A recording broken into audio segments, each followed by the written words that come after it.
ఇటు పక్కన బంగ్లాదేశ్. బంగ్లాదేశ్ పక్కనే ఉంది. సరే ఆ బంగ్లాదేశ్ ఏర్పడింది కూడా బెంగాలీల నుంచే. అంటే బెంగాలీస్ ఎవరైతే ఉన్నారో వాళ్ళు మతం మార్చుకొని అదే బంగ్లాని అంటే ఉర్దూ కాకుండా, అరబిక్ కాకుండా కేవలం బాంగ్లానే మా అధికార భాష అనేసి దాని గురించి ఫైట్ చేసి ఒక దేశాన్ని ఏర్పాటు చేసుకున్నారు.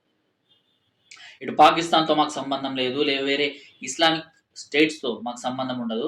కేవలం బాంగ్లాయే మా భాష అనేసి బాంగ్లా అంటే ఇటు మనం వెస్ట్ బెంగాల్‌లో ఏదైతే భాష వింటామో అలాంటి భాషనే అక్కడ మాట్లాడుతున్నారు అంటే మన తోబుట్టువులు కదా! మన సహోదరులే కదా! అనేసి భారతదేశం వాళ్ళకి సపోర్ట్ చేసింది. అరే! మన వాళ్ళే కదా! మత మార్పిడి చేసుకున్నారు. అయినా కూడా ఒకే భాష మీద ఈ దేశం నిలబడింది కదా! సో, వాళ్ళకి సపోర్ట్ చేద్దాం అనేసి మన భారతదేశం వాళ్ళకి సపోర్ట్ చేసింది. సపోర్ట్ చేసిన తర్వాత దొరికిందేంటి? పాముకు పాలు పోసి పెంచినట్టు వాళ్ళిప్పుడు బుస కొడుతున్నారు.